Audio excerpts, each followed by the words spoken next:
All right, I have on the other end of the Zoom line Anthony Molinaro. Hi, Michael. I'm tempted to say Anthony Molinaro, but that's not what it is. It, yeah, I mean, you can say it. I always say it rhymes with bow and arrow. Oh, it is Molinaro. Yeah, Molinaro. Yeah. Well, that's how most people say it. Yeah. If you're in, I guess, if, I'm Italian, you could say Molinaro, but let's not do Okay, that. we're not going to do that. We are so excited to have him present for us in about 2 weeks, less than 2 weeks, Saturday, April. How did I get to April? January 18th. January 18th. That's right. It's a Saturday, 1 to 3 p.m. Eastern. Yep, thank you. Oh, you've got all the details, and I'll put them in the box below. Anthony, I think of Anthony as the hardest working teacher, music teacher in show business. Um, you've got a lot of stuff going on. Sure do. He is an expert at using the Dalcroze approach in the public school classroom. And selfishly, I thought, wow, I want, he has been doing so much work to promote this work for teachers who may be intimidated by it or haven't heard of it or have based themselves in other also excellent methodologies and saying, no, this can be for you too, this can work for you too.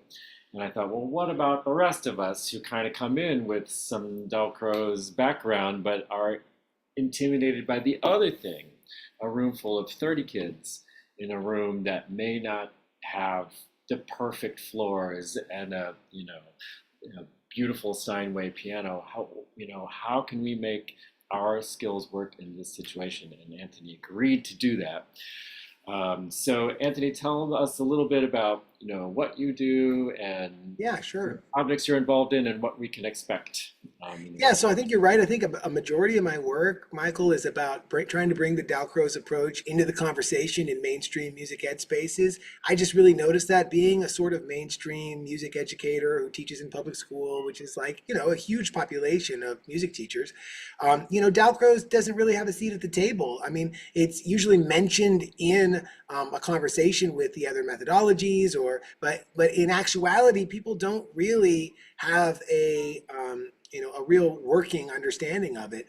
So that's been my mission for a long time, is to try to bring Dalcroze into these spaces and into people's consciousness and invite people to tinker around with the ideas and use them in some capacity and try to bring more people into the practice that way. So your proposal to try to reverse engineer that and to talk about, okay, well, what about Dalcroze teachers who are now find themselves in this public school space? Like, what's the adaptations that need to be made there? And I think there's some significant ones. I mean, I have the actual good fortune of, like, I teach in the public school 5 days a week, but then on Saturdays I teach at the Preparatory Academy at Carnegie Mellon, which is like a little bit more of an idyllic situation. Over the summers I teach at the Interlochen Summer Arts Academy, which again, we're talking about really ideal conditions for the most part. And so being able to sort of excel in both of those worlds is a little schizophrenic at times, because it's not exactly the same. And I find myself, I find that the two sides of my brain feed each other in a lot of ways.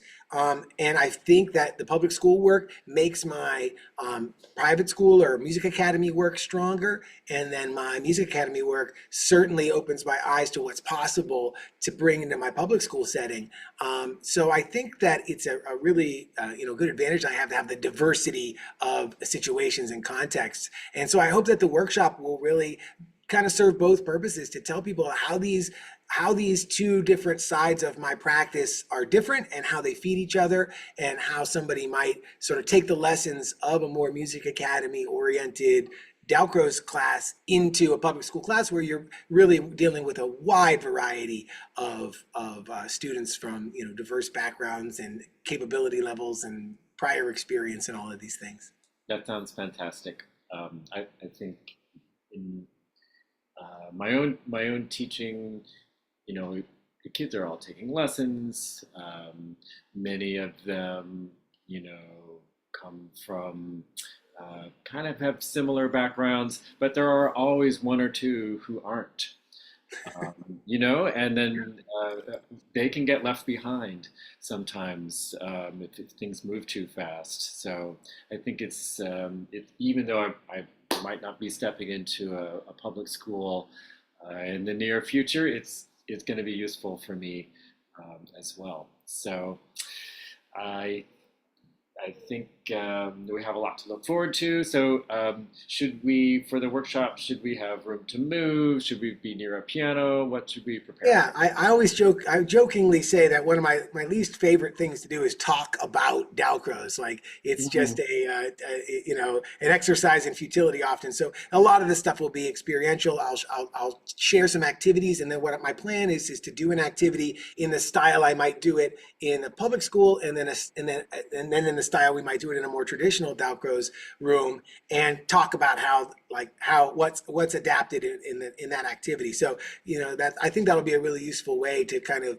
feel how the sort of the goalposts can be shifted, and sort of the intention is different, and how I might direct it this way. It's like a path, right? You're like on this path, and then in this setting I probably would go this way, but maybe in the public school I might go that way. And so Yeah, we're doing quite a bit of that. You won't have to be on the spot or anything. I'm not gonna ask you to play piano or anything in the workshop, but yeah, I hope that people will participate and move, and follow along with the various sort of pathways that we're going to walk. that's terrific. If people want to learn more about you and what you do, you have a web presence. I'm all over it. But yeah, if you want to go to musicxt.substack.com, that's my favorite place for people to visit. I write a Substack newsletter. It's very popular. It is more geared towards like mainstream music ed spaces, but plenty of Dalcroze teachers subscribe to it and find it useful. So visit musicxt.substack.com, or find me on Instagram at Barefoot Music Class, or on Facebook. You just look for my name on Facebook and you'll find me. Great. So we'll put all those links in the box below. I am a Substack subscriber and always find interesting nuggets. Um, and you have a book, Yeah, right? sure. So the Got a book book? I co-wrote with Stephen Neely. It's called Make It Music: Dalcroze Strategies for Every Classroom. It's a really exciting book. I could do a whole pitch of it for you sometime. Now is not the time for that. But if you go to the Substack, there's lots of articles about it. There's videos floating around social media that are demonstrating the book. It's available for pre-order now. It won't be released until I think like the last week of January, maybe. So it's coming soon, That's but great. we won't. We'll probably talk about the book a little bit in the workshop as well, only insofar as it's relevant to the topic. Okay, well, that's exciting. Anytime we can add to the Dalcroze literature, it's a thrill for the community. So we're all very excited about that. All right. Well, thank you, Anthony. I hope to see many of you there, and I look forward to seeing what we get into. All right, you're the best, Michael. We'll see you soon on January 18th. January 18th. Bye bye. Bye.